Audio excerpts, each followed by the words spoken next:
Ya kode transaksi 01 sampai 09 ya. 09 ya. Nah ini ternyata ada yang baru nih mas. Yang baru. 10. Ya, Baru ya 10 ya 10 apa tuh? transaksi lainnya ya. transaksi lainnya. Transaksi lainnya tapi apa nggak tahu ya. Belum tahu. Ya berarti per dirjennya harus berubah ya. Sepertinya begitu. Informasinya katanya ada PMK atau Perdirjen Omnibus loh ya. Katanya ada beratus-ratus Ratus halaman. halaman ya. Nah, kita tunggu aja. Jadi jelasnya nanti nunggu di situ ya. Iya Kita betul. lihat di situ. Nah ini berikutnya ada tanggal sebelumnya boleh sebelumnya masih sebelumnya. Nah ini masih seperti biasa nanti tanggal faktur Tanggal ya. pajak dibuat gitu ya. Oke. Kemudian status Invoice type. Invoice tag-nya ya? type ini normal atau pengganti.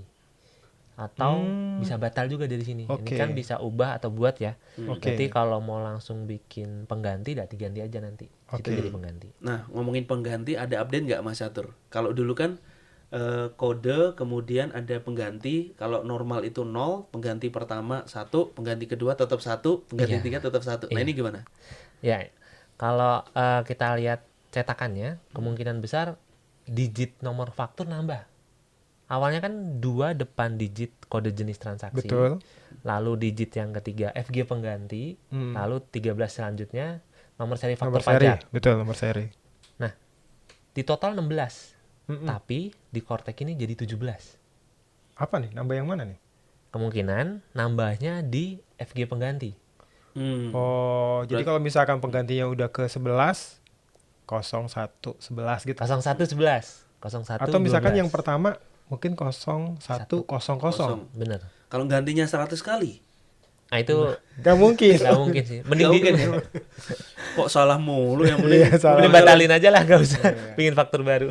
Oke, menarik nih. Berarti di sini ada informasi tambahan ya mengenai kode pengganti. Oke. Tapi ada yang baru tuh Mas yang Iya. business code tuh.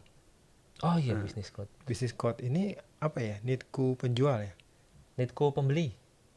Kalau di sini kan itu kan mau buat faktur pajak buat pembeli ya. Berarti di sini ada bisnis code-nya si pembeli atau NITKU si pembeli. Oh iya. oke. Berarti itu perlu di-revise tuh nanti sebelum Nanti dibagi. berarti akan tertampil di ini ya, tertampil di Dicetakannya. cetakannya ya. Oke. Oke, dan perlu di-notice juga ya berarti dengan adanya kemarin NIK sama dengan NPWP, nomor NIK kita sebagai identitas pajak plus setiap masing-masing individu itu ternyata ada kode NITKU ya. Iya. Melekat ya. Baik pribadi maupun badan, betul ya? Ya, jadi kodenya ada 22. Jadi 16 tambah belakang digit 6 lagi. 6 lagi. Jadi 22. Nah, itu 6 digitnya adalah NITKU. NITKU. Nitku-nya. Gitu. Makanya di sini kodenya cuma ada 6 digit di bagian bisnis code-nya. Ya. Oke, berikutnya. Nah, ini baru isiannya nih. Ya kan? Betul ya? Berarti Ini user berarti- pembelinya nih. Si pembelinya ya. Ini kalau teman-teman Iya, maaf. Ternyata tadi user penjualnya. betul ya. Iya, betul ya? maaf. Betul Ternyata ya? penjualnya. Iya. Jadi kalau misalkan bisnis code-nya yang tadi adalah penjual cabang 1, berarti NPWP si penjual plus plus cabang. 6 cabang 6 ya. digitnya Oke, cabangnya. Iya, maaf. Oke, berarti nggak perlu diganti ya. Betul Tadi ya. udah Berarti nggak perlu, udah betul. Itu Berarti penjual. ini udah bener nih. Ini itu penjual nih. Oke, Nah, sekarang terus yang pembeli berikutnya. ya. Nah, Sekarang yang pembeli. nah, ini berarti isian untuk si pembelinya ya. Inisian untuk pembelinya, ya. Nah, berarti masukin seperti biasa nih NPWP, NIK, paspor kalau ada gitu ya. Country juga ya, Mas ya. Iya. Ini kalau mungkin menggunakan paspor ya wajibnya country-nya di Pilih Oke, ini buat yang luar negeri ya. Kemudian dokumen number nih opsional nih. Berarti dokumen number tuh referring ke invoice kah gitu ya, SPK kah gitu ya mungkin ya. mungkin, iya. Iya, Tapi jadi emang nggak wajib sih, Mas. Karena nggak ada bintangnya ya. ya, Jadi nggak wajib. iya, tapi kan kalau kita buat ekualisasi atau apa kan penting juga ya, Mas Iya. Daniel ya. Jadi misalkan Bapak teman-teman semua udah jurnal di pembukuan, ada referensi dokumen, nah bisa jadi masukin ke sini ya. Terus nama biasa ya, nama, alamat. Nah, ini bisnis code ini baru ya si pembelinya ya. Iya nih yang tadi saya sebut.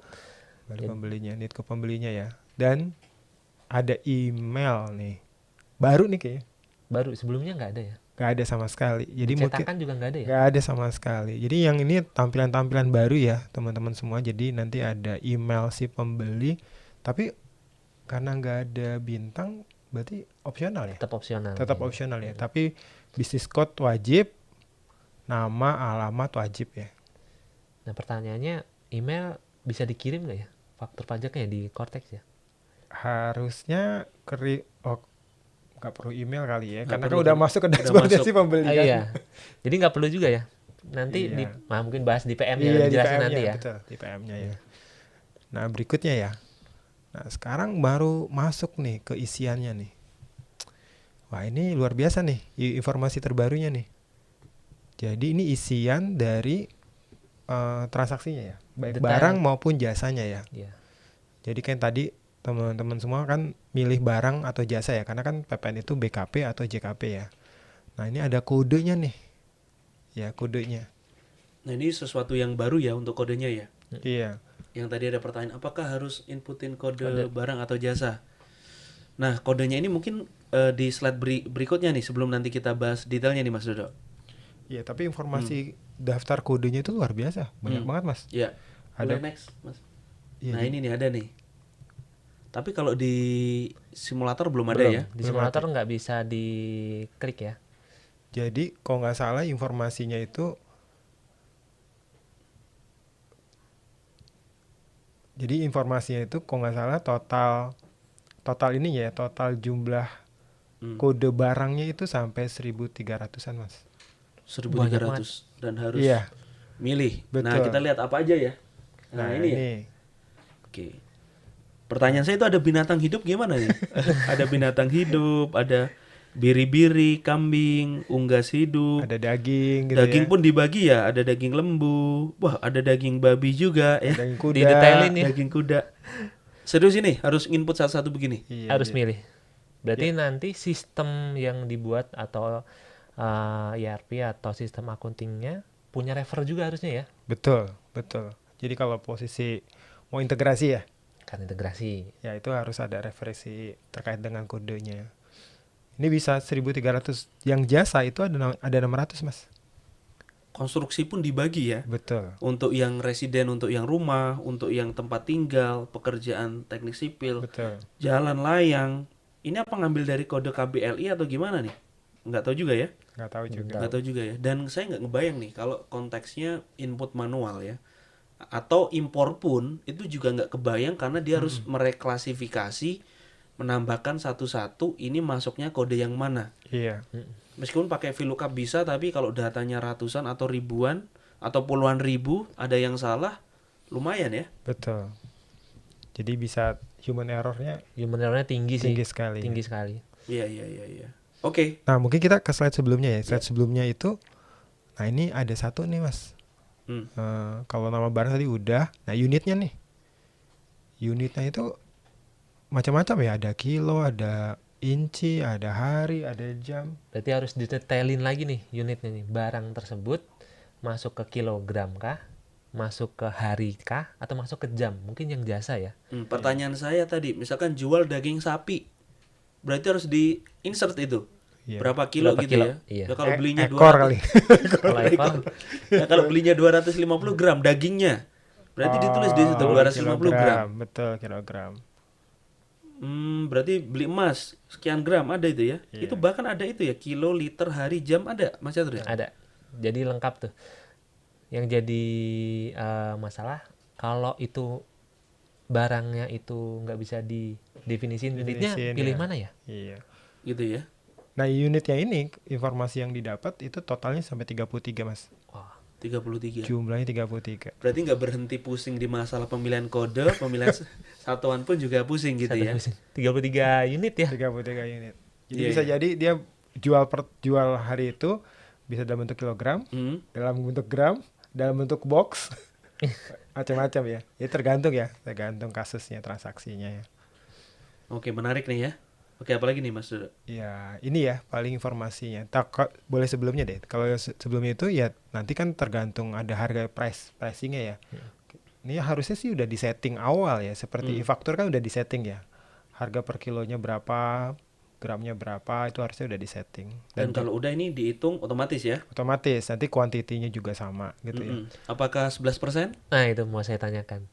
Tahun 2025 katanya Bukan Ya, katanya. bukan bukan katanya.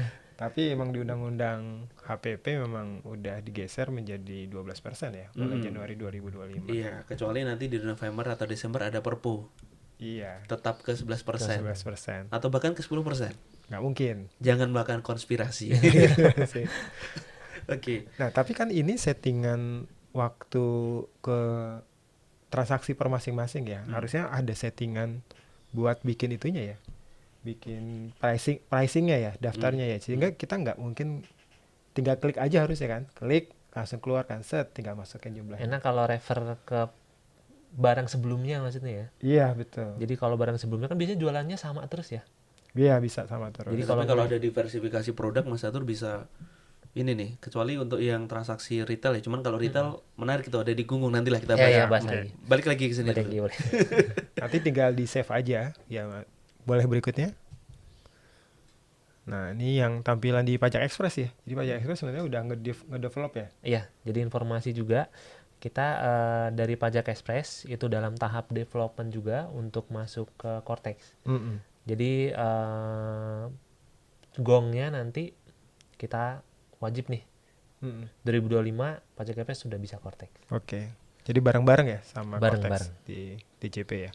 Jadi selain teman-teman atau Bapak Ibu juga membutuhkan informasi lebih, nah mungkin bisa kontak kita ya. Betul. Jadi apa aja sih yang dibutuhkan nanti di faktur atau referensi barang-barang yang dibutuhkan nih. Oke, berikutnya. Nah, ini udah diterbitin nih, Mas. Nih, ada yang baru nih. Apa ini? Dulu kan kayaknya kalau bikin tanda tangan nggak perlu ya, faktur pajak ya. Nggak perlu. Kalau kecuali dulu zaman saya, zaman manual gitu ya. Spesimen. Stempel, betul spesimen faktur pajak ya. Kalau sekarang, ketika dulu pakai e-faktur kan kayaknya nggak perlu. Ya pokoknya ada apa ya? Masukin Kayak barcode gitu ya. Iya. Ada barcode. Kalau ya? di faktur kalau nggak salah nggak saya ingat saya masukin user referensi ya. Dia perekam atau penanda tangan. Cuman nggak ada otorisasi ketika faktur ini harus diklik baru keluar apa tanda tangannya. Cuman kalau ini posisinya gimana nih Mas Dodo? Ini harus ada apa, Mas? Sign. Iya harus ada sign. Jadi ketika mau bikin faktur ya, tadi udah diisi tuh, udah semuanya, udah lengkap isiannya. Nanti pilihannya ada dua.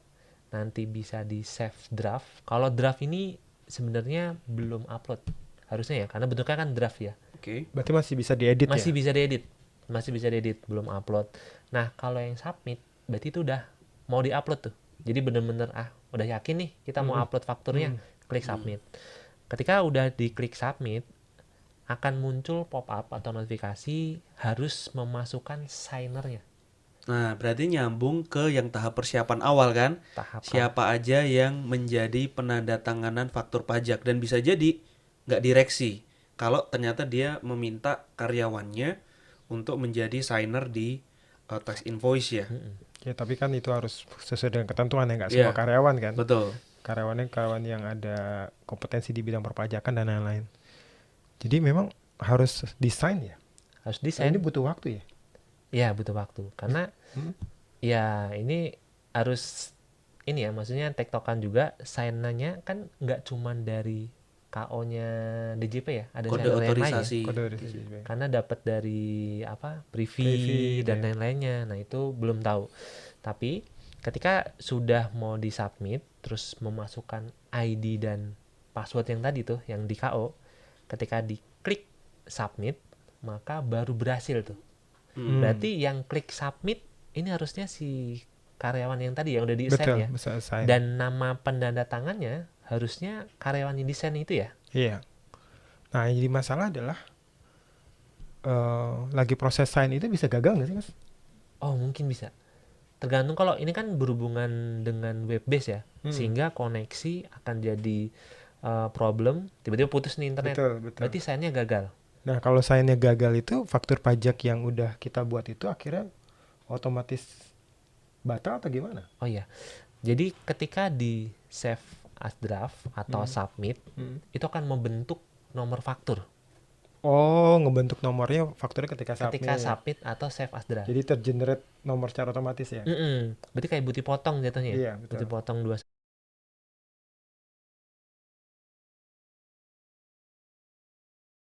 1 satu atau unifikasi, itu kan kita nggak ngesign nomornya ya. Iya, betul. Berarti kita buat baru dapat nomornya. Oke. Ini pun harusnya sama nih. Jadi ketika save as draft, itu akan dapat nomor faktur, lalu ketika dia sign gagal, harusnya kembali ke draft ya. Iya, harusnya ya. Tapi kalau misal pun gagal, ya nomornya udah kepake. Nomor udah kepake. Berarti kalau gagal ya udah nggak bisa dipakai sama sekali ya. Berarti harus Bisa nginput- disubmit ulang nggak? Ya, itu jadi pertanyaan. Hmm. Atau harus nginput ulang lagi ya? Nah itu belum tahu ya. Kita lihat aja Iya, nanti. tapi informasinya katanya nomor serinya sudah hangus kalau dia gagal, katanya ya. Tapi kita lihat aja karena lagi-lagi karena ini auto generate, apakah nanti posisinya DJP akan mereplace dengan nomor yang baru karena diasumsikan waktu signer tadi melakukan submit tanda tangan gagal. Nah ini menarik nih. Nah berarti kalau udah berhasil gimana ini Mas Dodo? Iya, habis itu udah kebentuk fakturnya, nanti kita semua bisa ngelihat faktur pajaknya. Oke. Nah, itu nanti ada tombol PDF ya. Ya. Tombol PDF tinggal diklik, lihat faktur pajaknya, boleh ke berikutnya. Nah, ini tampilan barunya nih. Nah boleh nih ya kita coba overview ya apa aja yang berbeda. Yang pertama ini yang paling Pojok kanan. pojok kanan ada nitku penjual tadi ya. Iya. Berarti ya nitku penjual yang sebetulnya melekat ke masing-masing WP. Kemudian nah ini nih mengkonfirmasi nih kalau dihitung nih ada nomor fakturnya 17 digit ya. Cuman kebetulan kan ini kita Hide blurin ya. ya, kita hide Blurin ya. ya. Cuman kalau dihitung itu ada 17 digit berarti tidak lagi 16 digit. Kenapa? Karena tadi untuk kode kalau dulu FG pengganti ya itu hanya 1 digit. Nah sekarang 2 digit. Kemudian nah ini menarik, pembeli tidak berhenti sampai NPWP tetapi ada NIK, kemudian ada nomor pasport, kemudian identitas lain dan email. Nah ini kan tadi yang tapi tadi kan opsional ya, berarti kalau nggak dimasukkan Nggak ini masalah ya. ya. Harusnya strip ya. Harusnya Jadi strip ya. bentuknya itu. Harusnya nggak cacat ya. Nah Cat enggaknya nggak tahu ya. Karena kan tadi yang Iya. wajib itu yang Betul. bintang tadi ya. Harusnya tergantung ketika PMK-nya nih Mas Iya. Dodo berubah nggak ya? masalahnya nggak mungkin dong minta emailnya mana gitu ya. Dan kita harus ada data lengkap kalau misalkan diwajibin ya. Oke. Tapi emang hati-hati ya, teman-teman juga harus hati-hati karena faktur pajak cacat itu punya resiko ya. Resikonya kalau kita bahas di pasal 14 Undang-Undang KUP kena sanksi DPP ya. 1% dari DPP. Ya, dulu Jadi 2%. Ya, sekarang 1%. Tapi tetap cukup berat gitu ya. Makanya perlu kehati-hatian waktu pengisian faktur pajak keluarannya. Iya. Termasuk pemilihan kode. Kalau salah kode binatang hidup tadi gimana ya? Yang harusnya daging biri-biri tapi daging Kuda. Ikan, kuda gitu ya. Nanti kita lihat ya apakah masuk ke faktur pajak nggak lengkap ya. Oke, nah ini kode barang atau jasa wajib ya, absolutely. Nanti kita tinggal lihat ada dari sisi regulasi apakah ini kalau nggak diisi atau keliru masuk ke faktur pajak nggak lengkap. Kalau iya harus sangat berhati-hati. Dan terakhir ada tanda tangan secara elektronik. Nah ini berarti, nah kita nggak tahu ya ketika di scan nanti keluarnya apa, apakah data dari penanda tangan tadi ya atau bukan ya. Oke. Nah, ini overview-nya. Nah, cuman ini nih Mas Catur, Mas Dodo. Nggak bayangin tadi kan transaksinya dipastikan kolom-kolomnya pun kalau mau melakukan impor itu nggak kebayang tuh. Maksudnya seberapa banyak. Dari betul. pertemuan kemarin kan kita udah diskusi nih, tidak lagi menggunakan CSV, tapi menggunakan XML. Nah, kira-kira bisa nggak kita elaborasi supaya nanti rekan-rekan semuanya tahu gimana sih bentuknya XML atau figur XML-nya seperti apa? Mungkin bisa dielaborasi nih. Ya. Jadi selanjutnya next. Oh ya, tadi selain key in ada beberapa cara, salah satunya dengan impor. Ada satu lagi API. Nah, API integrasi ini nggak perlu key in, nggak perlu impor sebenarnya. Cukup integrasi dari aplikasi langsung dengan Pajak Express. Namun kita bahas lagi ini sedikit tentang impor XML. Jadi di menunya itu ada pilihan upload invoice. Lalu di bawahnya itu bisa browse, harusnya filenya ya, yang mau diupload mana ya. Pilih ya. Lalu yang kedua itu ada download template. Oh, jadi template itu disediain. Harusnya udah disediain. Oke. Nah, template juga banyak ya. Kalau kita lihat di sebelah kanannya itu ada dokumen lain keluaran, ada dokumen lain masukan, lalu ada faktur nih yang paling sering ya. Betul. Faktur, lalu retur dokumen lain masukan, retur retur faktur Faktur masukan sama retur dokumen lain keluaran. Nah, yang jadi pertanyaan, pajak masukan nggak ada ya? Nah, nanti kita bahas. Karena kan udah langsung. oke Ngapain lagi? deh, nanti Pakai XML lagi ya. iya. Jadi kayak misalkan kalau dokumen lain keluaran tuh kayak industri tertentu ya mas. Ya. Industri tertentu kan memang diizinkan membuat dokumen yang dipersamakan dengan faktur pajak ya. Betul. Nanti detailnya Ada lagi pertemuan ya. berikutnya. Nah kalau kita mungkin stretchingnya pertama dulu ke faktur keluaran dulu ya, XML ya. Oke, mungkin bisa dielaborate nih. Kira-kira bentuknya seperti apa ya XML itu gitu Baik. ya. Nah, ini nih Selanjutnya. deg-degan nih. Aduh. Boleh? Boleh? Dibantu, Mas? Nah ini pembedanya antara CSV sama XML ya mas. Iya. Jadi kalau ngomongin yang existing sekarang yang di faktur desktop ya, itu kan impornya menggunakan CSV. Oke. Jadi CSV kita bisa lihat bareng-bareng di sebelah Kiri. kiri, itu di bagian atas biasanya ada tulisan FK atau OF atau LT tuh. Apa tuh? Jadi kalau FK biasanya faktur keluarannya, Oke. kalau OF biasanya jenis barangnya tuh. Jadi detail barangnya. Oke. Berarti kalau kita ada satu faktur ada banyak barang, maka biasanya OF-nya banyak tuh, Mas. Jadi oke. OF 1, faktur barang pertama, faktur barang kedua, OF-nya turun ke bawah tuh. Oke. Jadi cara pembuat CSV-nya seperti itu. Nah, CSV sendiri itu comma spirit value, artinya parameter dari data satu dengan data lain, contohnya kayak kode jenis transaksi, lalu FG pengganti, itu pemisahnya itu biasanya pakai koma atau semikolon, titik koma. Oh, Nah, itu makanya- tergantung dari komputernya ya. Makanya koma ya, jadinya Makanya koma koma. spirit value ya. Iya, jadi value atau isinya itu dibatasin sama koma. Oke. Gitu. Tetap ya, tapi kalau di sini kita lihat itu ada titik koma. Sebenarnya titik koma atau koma itu tergantung dari komputer Bapak Ibu masing-masing. Betul. Gitu. Nah, yang jadi problem adalah kalau menggunakan CSV, kadang suka nemu nggak alamat ada komanya. Ada, betul. Sering ya. Betul. Terus nama mungkin ada koma ya. Bisa Jadi ya. bisa jadi. Maka value-nya itu jadi geser Mas sebenarnya. Oke, makanya gagal. Makanya gagal. Jadi Bapak Ibu kadang suka impornya ada 10, di-upload, gagal 1 masih kelihatan. Betul. Masih aman ya. Masih aman ya? Masih kelihatan tuh mana yang mau dibenerin. Impor 100 ya agak capek dikit nggak apa-apa Betul. ya. Tapi kalau impor 1000 ya. Ini soalnya masalah ini pernah kejadian mas. Oh, pernah di, kejadian? Di temen. Jadi waktu itu temen kerja bareng sama saya, dia lagi ngotak-ngatik model kayak gini, bener-bener CSV mirip banget seperti ini. Oh, Dia pakai notepad, betul ya? iya, bisa Pakai ngedit. notepad, kemudian terus saya tanya, Mbak ngapain Mbak? Dia bilang gitu. Ini mas, ini ini hasil imporan dari sistem, keluar CSV file, kemudian saya mau coba meyakinkan bahwa ini bisa masuk ke Faktur desktop. faktur desktop. Kemudian diupload ternyata banyak yang gagal. Nah ketika gagal saya harus betulin lagi di notepad saya. Oh, berarti muter gitu ya. Muter dan dia harus ngedit mana yang salah di baris keberapa. Mana lagi turun lagi baris keberapa. Dan ini yang dia lakukan ini 26.000 mas. 26.000 faktur 1 bulan. 1 bulan. Pantas aja ini ada yang komen nih di YouTube katanya migrain, asam lambungnya kumat ini, lihat ini aja.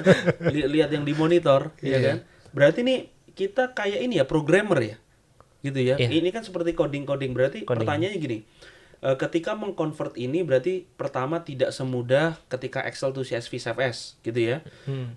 Nanti akan ada konverternya tapi belum tahu ya Belum apakah menggunakan aplikasi Oxygen, Altova atau apa gitu ya. Tapi DJP informasinya akan memberikan template ya. Tapi kita nggak tahu nih template-nya template konversi atau template aplikasi yang ketika satu klik langsung generate. Saya nggak ngebayangin ini kalau nggak ada aplikasi yang kayak save as, klik generate, nggak ngebayangin tadi berapa ribu nih. Tadi kasus temen tuh 26.000. 26.000 ya. Ya itu kan waktu CSV ya. Nah ketika sekarang jadi XML, ini mungkin Mas Tatro lebih tahu lah bahasa Iya. programmingnya gimana tuh. Nah, ini yang harus digarisbawahi berarti teman-teman dari tim IT, tim teknis yang pengembang aplikasi ini harus punya ancang-ancang dulu nih Mas. Karena Hmm. awalnya dari CSV kan harus diformat kembali ya. Betul. Karena hasilnya pun akan beda gitu. Beda. Jadi bentuknya XML. Berarti teman-teman dari tim IT atau tim programmer pengembang ketika diekspor itu kita harus ya seperti ini di sebelah kanan itu kan bentuk XML nanti ya. Ini bisa berubah ya, maksudnya ini overview aja. Jadi ini bisa berkembang, entah ada nambah, entah ada berkurang. Jadi belum final, yang pasti. Nah, di sebelah atas itu ada hashtag XML. Bisa Oke. dilihat. Nah, terus ada isinya, versi dan encode-nya. Ini sedikit teknis ya. Nanti UTF-8 itu bentuk encoding dari Apa tuh? teksnya. Ya pokoknya itu. Begitu lah ya. Pokoknya gitulah ya. Lalu di bawahnya itu ada text invoice book, berarti tagnya ini invoice faktur. Lalu ada TIN, kalau TIN berarti NPWP atau NIK ya harusnya ya. Ya Tax kalau ID number ya. tax Tax ID ID number number ya. di luar negeri ya kalau TIN. Nah lalu bawahnya list of text invoice, berarti daftar fakturnya nih apa nih. Berarti Oh, ini baru rincian ya? baru rinciannya. Nah Ini baru satu ya? baru satu. Luar biasa. Berarti kalau di total dijambrengin kayak begini, brut gitu semua. Panjang, jadi Panjang ya? panjang ke bawah. Iya. Jadi memang ini jadi salah satu konsekuensi karena memang mungkin DJP menstandarisasi, kemarin Mas Dodo sempat bilang ya, juga ngikutin ketentuan internasional juga mungkin standarisasi file yang menggunakan Betul. XML ya.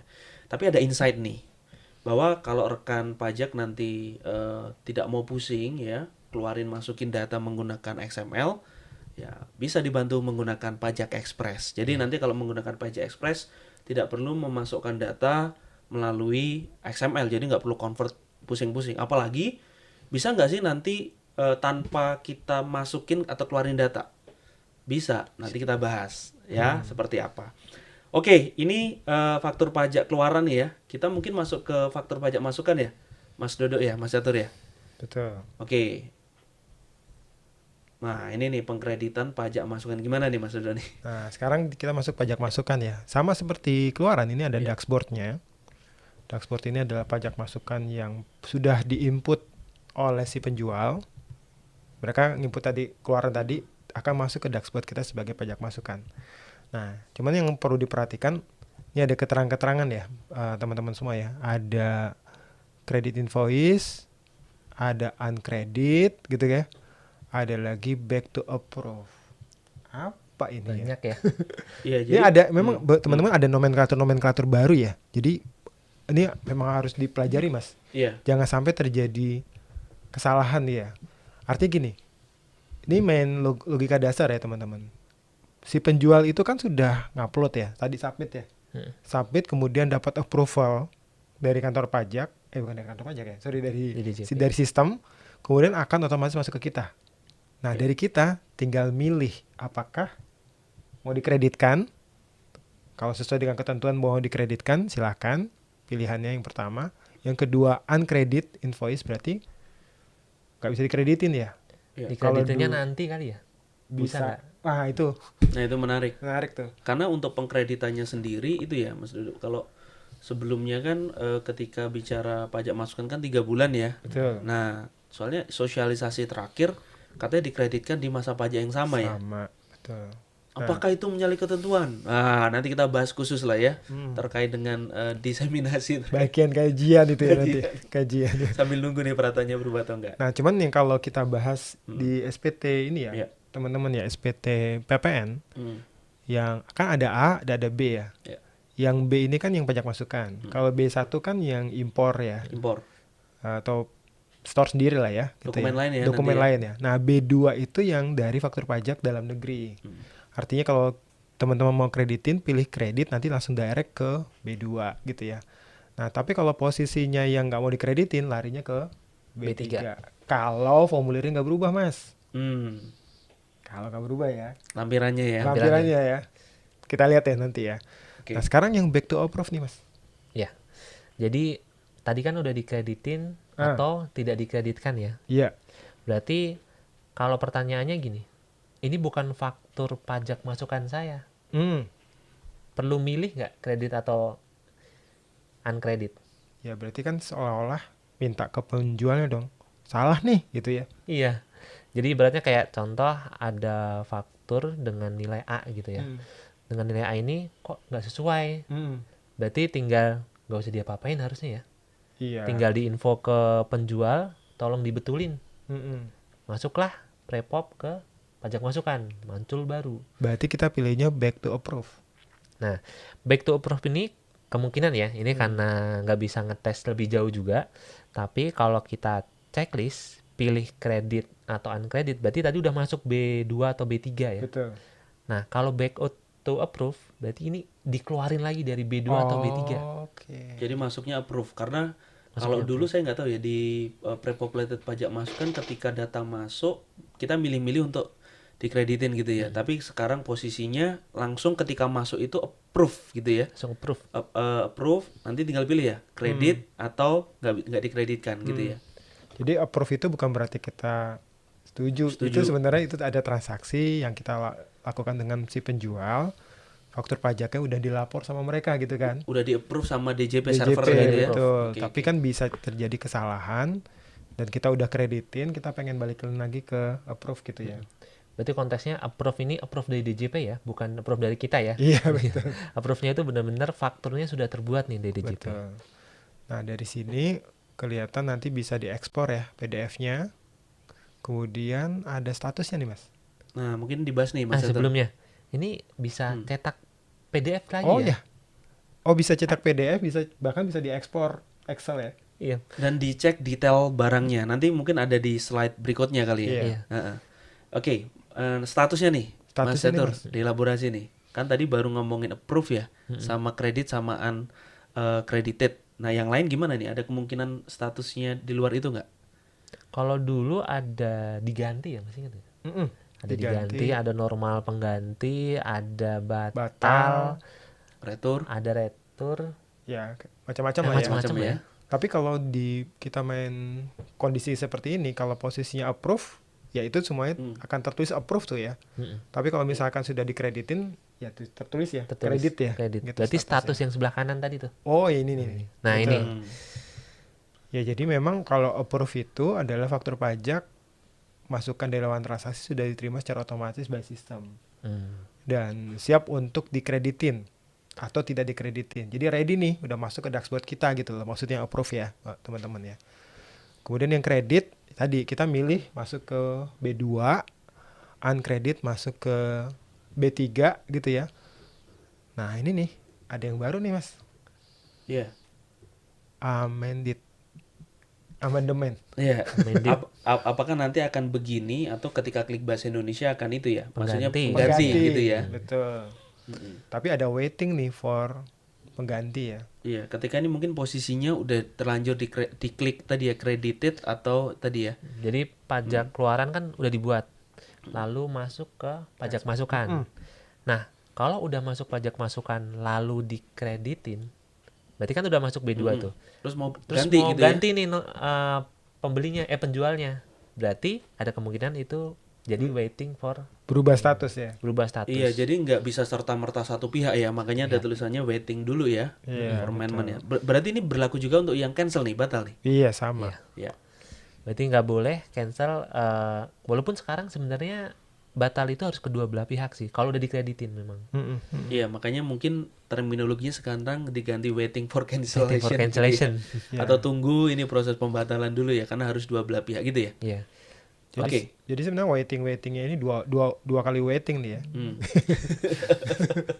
Nunggu ini adalah sebenarnya konsep dasarnya udah dilakukan action sama si pembeli, masukin ke B2 atau ke B3 ya. Kemudian ada rencana dibatalkan atau diganti gitu ya. Iya. Nanti ketika statusnya sudah benar-benar diganti akan menjadi amended gitu ya. Amended. Atau statusnya udah benar-benar cancel jadi cancel gitu ya. Jadi nanti status faktur pajak tuh kalau ditanya mana yang cancel ada kelihatan tuh ya. Ada statusnya harusnya 2 ya. 2 ya. Kalau di pajak express itu ada 2 status, yang satu status approve, yang satu status fakturnya nih. Jadi status faktur itu ada normal. Kalau sekarang ya, ada normal pengganti, diganti. Nah, diganti itu awalnya normal. Terus dibikin normal pengganti. Nah, yang lamanya itu normal itu statusnya berubah jadi diganti. Lalu ketika dibatal, ya statusnya berubah jadi batal. Gitu. Oke. Wah, menarik ya. Berarti ada terminologi-terminologi baru yang harus dipahami terkait dengan administrasi. Nah, sekarang kita coba cek detail ya. Faktur pajak masukan ini yang tadi disampaikan ya, Mas Dodo, Mas Catur ya. Kalau dulu Prepop nggak bisa cek detail apa aja barangnya, sekarang ada. Bahkan bisa dicetak tadi kan dalam bentuk PDF. Nah, cuma yang perlu di-highlight ini nih pertanyaannya kan, apakah faktur pajak bisa dikreditkan 3 bulan gitu ya. Tapi informasi terakhir hanya dapat dikreditkan di masa yang sama pada saat faktur pajak dibuat. Nah, tetapi dalam konteks sudah lewat nih, ternyata dalam beberapa sosialisasi dari DJP bisa lewat pembetulan. Tapi pembetulannya di masa tadi faktur pajak dibuat gitu ya. Misalkan kita dapat faktur pajak nanti di bulan Februari ya 2024. Tapi saya lupa nih nggak mengkreditkan dan seterusnya. Akhirnya saya baru mengkreditkan nanti saya baru tahu di November gitu ya. Berarti konsepnya saya harus betulin ya. Saya harus betulin tapi hanya bisa dikreditkan di masa faktur pajak itu dibuat Februari. Februari. Berarti nanti kita bahas tuh gimana manajemen kompensasinya gitu ya. Betul. Oke. Nah, ini menarik. Nah, mungkin juga dibahas nih, mungkin ada pertanyaan juga ya. Masih bisa di-scan nggak sih Mas Catur? Ininya fakturnya gitu ya. Nah, kalau boleh next selanjutnya. Ini detail barang ya tadi ya. Next selanjutnya. Nah, Bapak Ibu dulu suka scan faktur ya. Jadi ngecek nih. Faktur pajak ini valid atau bodong dengan scan barcode nih. Kalau Bapak Ibu di Alfamart kan ada, atau Indomaret ada barcode ya, betul, barcode ada scanner barcode ya. Yaitu dicek aja, di scan barcode di bagian faktur pajak kiri bawah, itu akan muncul. Sebenarnya yang di scan itu URL. URL itu bisa dibuka di browser. Nah, ketika dibuka di browser, awalnya dulu itu bentuknya udah dalam XML sebenarnya, Mas. Jadi XML itu bukan hal yang baru ya. Bahkan untuk ngecek faktur valid enggaknya itu bisa dari barcode, nanti di open di web browser itu bentuknya XML. Nah, itu muncul tuh. Di situ tertulis statusnya valid, lalu faktur pajak normal atau faktur pajak diganti atau pengganti, cancel atau batal gitu ya. Nah, itu bisa kelihatan di situ. Nah, kalau di Kortek barcode-nya masih sama atau beda nih? Nah, itu nih kita belum tahu.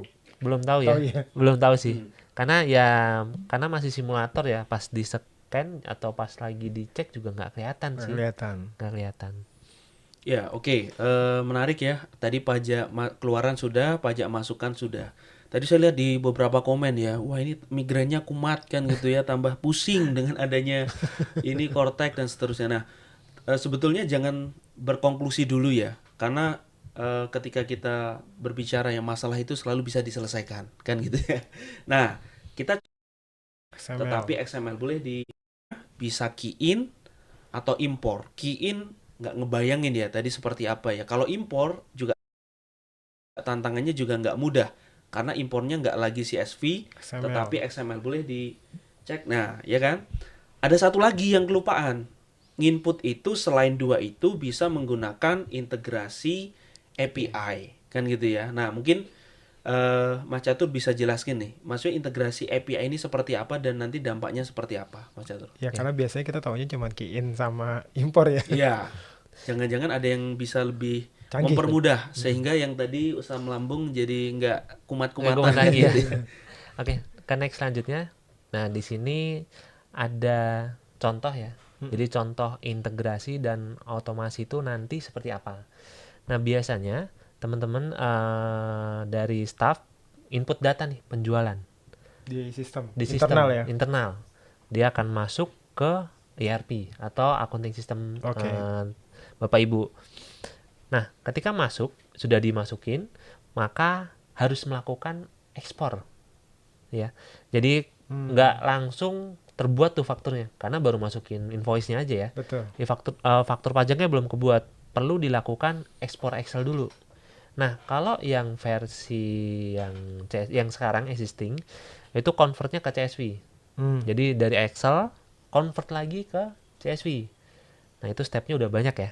Lalu kalau era Cortex berarti kan jadi XML ya, Betul, nggak CSV lagi ya. bukan CSV lagi. Nah, berarti gimana tuh dari sistem IT-nya harus update nih aplikasinya. Betul. Harus Jadi disesuaikan ya. disesuaikan dari ERP atau accounting softwarenya. Kalau bisa sih mengeluarkan XML, bisa nggak? Seperti itu kan harusnya ya. Nah, kalau sudah upload ke eFaktur desktop. Nah, ini yang nama ya. Berarti kalau yang di Cortex ya uploadnya ke Cortex ya. nanti ya sama aja. Kalau sudah nanti akan divalidasi oleh DJP ini fakturnya valid atau enggak.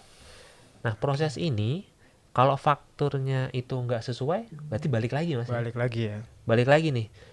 Contoh kalau kemarin di April 2023 ya, itu NPWP harus sama dengan NIK sehingga ketika bikin faktur kalau NIK dengan namanya beda dikit aja. Oke. Berarti udah gagal ya? Gagal. Jadi Betul, mungkin gagal. Bapak Ibu udah punya pengalaman nih ketika bikin faktur upload NIK dengan namanya beda lah. Beda. Berarti gagal. Berarti Harus disesuaikan. harus disesuaiin. Sesuainya bukan Excelnya, harusnya ke ERP sistemnya harus dibetulin juga dong. Database-nya berarti ya. Database-nya dibenerin. Nah, Ekspor lagi dong. ya iya ya ekspor lagi. Kalau ada 10 ya masih nggak masalah ya. Nggak masalah. Ada 100 Ya, masih ke cover ya. Masih ke cover kalau karyawannya masih 20 orang. Udah 20 orang. Tapi kalau udah ribuan. Kalau ribuan, ratusan ribu, Waduh. udah nggak kebayang sih. Itu kalau bisa minjem jari temennya, minjem kali ya. Minjem, Mas tolong betul. dong bikinin gitu ya. Gitu. Nah, proses itu kita Bikin bisa lama ya? bikin lama, itu kita sebenarnya bisa streamline Mas. Oke. Streamline. Apa tuh streamline? Streamline itu kita hapus proses manualnya, kita buat jadi otomasi Oke. menggunakan sistem API. Berarti kayak yang kotak-kotak ini nggak penting ya? Nah, kotak ini kan manual nih. Manual ya? Udah manual, terus relaynya on person. Uh-uh. Jadi kalau ada pegawai yang ngantuk Sakit. ini ya, lagi sakit. Oh iya, lagi sakit. Fakturnya nggak kebuat dong. Iya. Nggak mau lembur. Lembur. Kalau lagi matanya nggak sengaja ngantuk, Iya. salah upload kan bahaya juga ya. Bahaya betul. Bahaya. Jadi rely on person juga ada risk-nya. Nah, makanya diubahlah menjadi rely on system kalau saran saya, Mas. Jadi sistem yang membuat fakturnya. Gimana sih caranya? Nah, dari ERP atau sistem accounting software-nya integrasikan dengan API, lalu API-nya nembak ke Pajak Express. Secara garis besarnya seperti ini gambarannya ya. Di aplikasi ERP atau di aplikasi akuntansinya itu ada button upload. Jadi diklik upload, maka itu upload jadi faktur. Segampang itu harusnya bisa. Iya, dan mungkin kita analogikan gini ya, karena belum lama nih Mas Catur, beberapa hari yang lalu kan sharing ke teman ya, ini loh Cortex begini gitu ya, katanya udah cerita nih, Cortex kan belum berlaku, gue udah kesemutan, kepala gue pusing kan gitu ya. Nah waktu itu saya sampaikan bahwa gini, justru Cortex ini menjadi momentum kalau Anda mau berubah, organisasi mau berubah, ini momentum. Kenapa? Karena gini, bayangin ya, ketika nanti ada Cortex dan Anda mengeluarkan data, baik itu dari ERP ya, ada dari software ya, jadi Anda tinggal masukin data, dan yang masukin data bukan Anda, kan yang masukin bagian penjualan data, kemudian memproses data, input ke Cortex, ini nggak perlu. Ya, jadi Anda tinggal masukin data, dan yang masukin data bukan Anda, kan yang masukin bagian penjualan kan, bagian AR atau marketing yang biasanya, atau accounting yang memasukkan data-data penjualan. Nah, bayangkan di data ketika dia masuk ke ERP ada tombol upload kan tadi ya. Tombol upload dan langsung datanya masuk ke sistem Cortex. Ya, sistem Cortex yang bisa di mirroring dengan PJAP tadi kan. Berarti masih nggak percaya, emang bisa ya? Gitu ya, emang bisa tanpa aplikasi DJP Cortex, jadi langsung terbuat bisa ya? Bisa. Ya, melalui apa? Ya tadi bahasa kerennya API. Ya, tetapi dalam konteks ini yang perlu disederhanakan adalah Anda nggak perlu ngeluarin data, masukin data di Cortex. Jadi kalau bahasa Mas Catur streamline kan gitu ya. Jadi langsung. Jadi terus tanggung jawab saya apa? Ya tanggung jawab Anda adalah mengecek apakah sudah sesuai atau belum gitu ya. Dan perlu digarisbawahi Mas Catur bahwa kadang-kadang kalau faktur pajaknya kecil pun kalau dia mau berubah ya menerapkan good corporate governance gitu ya, menghindari human error dan seterusnya. Nah, ini momentum juga. Semuanya di streamline, nah supaya tadi menghindari kesalahan, sehingga kalau kesalahan menyebabkan sanksi juga repot ya. Repot, Nah, betul. maka inilah salah satu solusinya. Di luar tadi input manual atau mengeluarkan data menggunakan XML. Mudah-mudahan ini juga bisa diterapkan, karena kemarin Mas Dodo, Mas Catur, habis kita webinar hari Jumat, kita di-invite sama beberapa perusahaan untuk menjelaskan apa sih API, apa sih API gitu ya. Akhirnya kita jelaskan bahwa ya ini yang awalnya Anda manual, meskipun Anda udah pakai SAP yang mahal gitu ya, tapi kan proses Anda ternyata masih manual, ngeluarin data, Betul, masukin data. betul. Ini nggak perlu. Jadi data cukup dimasukin oleh bagian AR, penjualan atau accounting, ada kasarnya tadi ada tombol upload di itu, kemudian udah jadi deh gitu ya. Sehingga pajak yang ditugasi apa ya, tinggal fokus ke masalah ekualisasi, pengawasan, pengecekannya seperti apa. Dan ternyata oh ada ya, ada. Apakah saya mimpi? Enggak. Karena ini benar-benar menjadi momentum bagi rekan pajak sekali lagi ya yang mau berubah, mumpung momennya Kortek nih. Nah, itu yang kita sebut sebagai integrasi dan otomasi. Kalau kata Renald Kasali, there is a will, there is a way. Yang penting kalau ada kemauan pasti ada jalan ya. Oke. Itu kurang lebih terkait dengan integrasi otomasi ya. Sebetulnya selain e-faktur, nanti juga ada, coba next, ada Ibupot, ya, PPN Bapu, e-billing, tapi nanti kita bahas di sesi berikutnya. Oke. PPN sebetulnya ada banyak nih Mas Dodo, Mas Catur ya. Belum kita bahas dokumen lain. Belum yang faktur pajak digunggung, nota retur, pengganti teknisnya batal gimana, rasa-rasanya kayaknya kita akan bikin satu sesi lagi ya. Iya, satu sesi lagi untuk yang PPN. Sekarang kita mungkin buka tanya jawab dulu ya, karena ini udah banyak nih pertanyaan yang ada di YouTube ya. Boleh kita coba bahas ya satu-satu ya, kira-kira pertanyaannya apa saja. Apa aja nih Mas Catur, Mas Dodo? Oke, kita coba lihat ya. Related party yang diberikan hak akses syaratnya apa aja? Untuk akses penandatangan, apakah harus pengurus? Kalau bukan pengurus, syaratnya apa? Nah, boleh nih Mas Dodo, yang tadi kan sempat di-spill dikit ya. Ya, correlated parties yang diberikan hak akses syaratnya apa aja? Ini balik lagi ke ketentuan bisa di undang-undang. Karena kan sebenarnya yang posisi yang melakukan ini adalah teman-teman di internal perusahaan ya. Ya, kalau kita ngomong pajak ya pastinya staf pajak, bisa juga bagian marketing, pokoknya siapapun bisa sebenarnya. Tapi kalau ditanya terkait dengan akses perpajakannya, yang perlu diperhatikan ini Bapak Ibu ya semua. Pastikan dia ngerti aturan main perpajakan seperti apa. Kalau kita bahas ketentuan kuasa wajib pajak itu kan bisa konsultan atau karyawan, dan karyawan itu adalah karyawan-karyawan yang punya pendidikan latar belakang di bidang perpajakan dan atau punya brevet ya, minimal punya brevet gitu ya. Kalau yang pihak lain kan bisa di luar ini sepanjang kompetensinya diakuin, dan jangan lupa konsultan pajak juga diantaranya, termasuk diantaranya. Tapi kalau untuk masalah tanda tangan, balik lagi ke default awal adalah tanda tangan itu adalah pengurus ya, default awal pengurus. Nah, dan nanti kita lihat Mas Dodo, apakah di PMK terbaru betul. Ada perubahan terkait dengan ini gitu ya. Betul. Apakah karyawan bisa, apakah hanya yang punya pendidikan di pajak atau brevet yang bisa. Nanti kita lihat ya dari segi regulasi. Oke. Mungkin kita lanjut ya Mas Catur ya, Mas Dodo ya. Pertanyaan berikutnya nih. Apakah bisa dalam satu faktur pajak isi penyerahannya barang dan jasa? Kombinasi ya.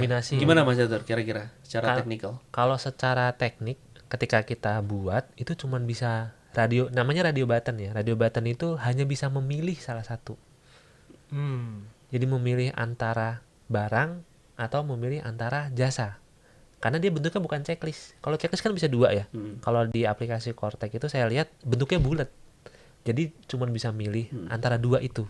Jangan-jangan yang dilihat di simulator kali. Nah, nanti kita lihat simulator. Ya. Karena hal ini lumrah terjadi nih. Contoh kayak misalkan ada jasa servis AC, tapi dia ngasih spare part, dia ngasih jasanya juga. Kalau kayak gini apakah dua faktur atau cuma satu faktur bisa diakomodir? Makanya nanti ini kan juga Cortex berkembang terus ya Mas Catur ya. Iya, berkembang. Ya idealnya kalau memang mau satu paket, karena invoice-nya kan juga nggak dipisah kan gitu ya, Betul, digabung. betul. Ya idealnya sih satu. Satu. Cuman kalau harus dipisah, nah ini akan jadi PR paling. Iya. Ya, nanti kita lihat ya perkembangannya seperti apa. Tapi secara teknis tadi memang kalau dari perspektif Mas Catur secara teknis hanya radio button, di mana itu posisinya bukan ini ya, memilih ya gitu Tapi ya. kalau lihat skemanya ketika tambah bisa tambah lagi sih ya. Tambah lagi bisa Iya. pilih lagi tuh. Iya, harusnya. Tambah balik lagi. barang, Tambah atau barang, jasa. barang atau jasa. Jasa. Nah, kemungkinan bisa sih Mas harusnya sih. Iya. Add Add. berarti ya. Berarti add penambahannya. lagi, terus Oke. add lagi. Iya, Nah, itu iya. bisa 2 nih harusnya sih ya. Iya. Oke. Kalau nggak bisa pasti pusing. Oke. Oke. Berikutnya dari Bu Fatma ya. Untuk drafter dan uploader pajak keluaran, apakah bisa dengan menggunakan satu orang atau satu akses? Dan sertel era Cortex ini apakah masih perlu diperpanjang setiap 2 tahun sekali? Ya, sejauh ini aturannya belum dicabut ya.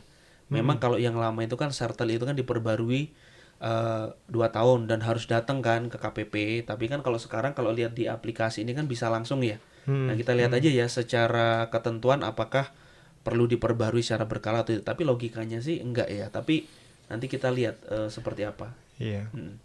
Tapi kalau terkait dengan yang tadi, Drafter. apakah satu orang, harusnya logikanya bisa ya. Kalau misalnya satu perusahaan cuma satu orang, ya kan? Masa nggak bisa aksesnya single, gitu ya? single fighter ya. Ya, Single oke. fighter. Itu mungkin logiknya, tetapi secara teknisnya harusnya bisa ya. Secara teknis. Harusnya signer dan Dan gitu ya. drafter. Logikanya ya. Oke. Harusnya kalau nge-sign harusnya boleh Drafter. drafter sih Karena harusnya lebih tinggi ya. Karena lebih tinggi. Oke. Drafter nggak derajatnya. boleh signer. Nah, itu baru. Oke. Oke, kita lanjut ya. Lanjut. Dari Yuvita, Mas Dodo. Wah, ini spesifik nih Mas Dodo nih. Gimana Mas Dodo? Apakah Cortex nanti menyediakan fitur penyimpanan kode barang jasa seperti e-faktur? Misalkan satu faktur ada beberapa barang jasa, jadi kita nggak perlu ketik lagi. Nah ini tadi saya bilang referensi ya. Referensi. Ada nggak referensi? Kalau di pajak express ya, pilih sedikit. Pajak Kalau di Express, pajak ya. express ada referensinya. Iya. Ada Jadi Cortex? referensi. Nah, kalau di Cortex belum tahu sih. Belum tahu ya. Kalau ngelihat dari simulator itu dia cuman bisa input, jadi nggak ada referensi. Kalau lihat di simulator ya, tapi nggak tahu nanti kedepannya seperti apa. Iya, Iya. masalahnya kan setiap penjual kan ada yang customize ya. Customize dan berdasarkan permintaan si pembeli ya. Artinya kalau kita bikin customize dan posisinya itu lebih mudah, tinggal pilih ya. Tinggal Cet, pilih. cet, cet gitu ya. Paling biasanya kan juga customize-nya bagian jumlah barang atau enggak bagian diskonnya dan Iya, lain-lainnya ya. betul. Iya, kalau nggak mau pusing ya langsung API tadi. Jadi setupnya di awal ya. Jadi kalau penambahan tinggal di custom aja gitu ya. Oke, kita lanjut ya. Dari entah Bu Eka atau Pak Eka nih ya. Pak, untuk gunggung apakah bisa di Cortex? Bagaimana jika pembeli tetap nggak mau memberikan NPWP NIK mereka? Jadi detailnya sebetulnya besok, ya kan? Pekan depan Ya, ya. pekan depan. Penasaran dari sekarang nih Mas. Oh, penasaran dari sekarang. Iya. Mungkin di-spill dikit ya Mas Dodo ya. Di-spill dikit ya. Jadi memang terkait dengan digunggung ini nanti akan ada pemisahan ya. Terkait dengan digunggung yang mendapatkan fasilitas sama yang bukan fasilitas. Betul. Dan kalau yang sebelumnya kita tinggal masukin aja DPP-nya, Jumlahnya ya. nanti ada rinciannya. Rinciannya. Gitu ya. Berarti ada impornya juga ya? Nah, ada impornya. Dan impornya jangan lupa XML. XML. Tapi jangan lupa kalau nggak mau push yang XML bisa pakai pajak express ya. Iya. Nah, tapi kalau masalah NIK, masalah NPWP, balik ke konsep dasar ya. Itu apakah kita kategorinya pedagang eceran apa enggak ya? dan ke konsumen akhir atau bukan ya? Betul. Karena kalau ngomongin ke konsumen akhir, ya basedarannya eceran dan mungkin bisa digunggung gitu ya. Tapi kalau enggak, misalkan kita sebagai distributor atau sebagai produsen, ya harus dapat ya datanya. Ya, berarti secara terminologi tadi PKP pedagang eceran, konsumen akhir, faktur pajak digunggung ya, bukan digonggong ya. Oh, beda Yo, itu. digunggung ya. Oke. Oke, nanti detailnya nanti ya, Pak, untuk pekan depan, makanya pantengin terus ya. Oke, kita lanjut pertanyaan berikutnya ya. Oke, ini pertanyaan terakhir ya. Dari Pak Regi ya. Apakah nanti di sistem Cortex kita bisa ambil cetak faktur pajak dari vendor atau hanya bisa ngelihat aja seperti pre-populate data di e-faktur. Nah ini tadi nih. Jadi posisinya gini. Selama ini kalau di e-faktur kan kita cuma tahu ide lawannya itu nama, apa, NPWP ya mas? NPWP, nomor seri, tanggal, DPP, sama PPN-nya. PPNBM. Kita nggak tahu isinya. Dan isinya itu manual. Detail barangnya. Ya, detail barangnya, isi BKP, JKP, jumlah, harganya sampai itu semua kita nggak tahu. Taunya adalah harus dikirim secara manual, entah via email atau apa, pos gitu ya. Seperti itu ya.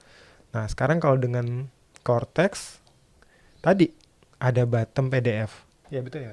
Ada cetak pajak masukannya malah. Ada cetak pajak masukannya. Karena itu ya. ada PDF-nya tuh. Berarti ketika pre-popnya udah dalam bentuk detail, berserta detailnya, maka bisa dicetak ulang sih harusnya ya. Iya, jadi udah terintegrasi lah sebenarnya ya. Mungkin salah satu alasan kenapa nggak bisa 3 bulan kali mas ya. Betul. Karena faktur masukannya udah langsung masuk. Iya, sudah dilaporin sama si penjual. Maka jatuhnya kita udah nggak bisa lagi geser ya ke bulan-bulan berikutnya. Tapi intinya adalah gini. Intinya adalah faktur pajak masukan yang kita dapat, kita bisa di-show, bisa kelihatan. Jadi teman-teman kalau posisinya nggak yakin mau dikreditin apa enggak, sebenarnya bisa kelihatan ya secara visual gitu. Oke, ada pertanyaan lagi ya ternyata ya pertanyaan yang terakhir masuk ya. Pamungkas apa? Kita lihat nih apakah ada pertanyaan lanjutan ya. Oke. Dari Pak Martin, izin bertanya apakah ada batasan maksimal karyawan yang boleh didaftarkan dalam aplikasi Cortex? Kalau sejauh ini ya kita nggak tahu ya. Tapi kemungkinan sih nggak ada harusnya sih. Iya, tapi jangan semua Pak Martin. Jangan semuanya didaftarin, tapi ya orang-orang tertentu aja. Tapi nanti silakan dikondisikan dengan kebutuhan juga ya. Dan mungkin nanti juga ada syarat-syarat siapa-siapa aja yang boleh didaftarkan pasti ya. Nanti kita tunggu PMK-nya. Tadi Mas Daniel cerita ada rencana PMK yang terbit ratusan halaman atau ratusan pasal? Katanya ratusan halaman, berarti kalau satu halaman 3 pasal atau 5 pasal ya tinggal dikali aja. Ya kita tunggu, nanti kita banyak belajar, nanti kita belajar bareng-bareng ya. Ya, oke. Terima kasih rekan-rekan atas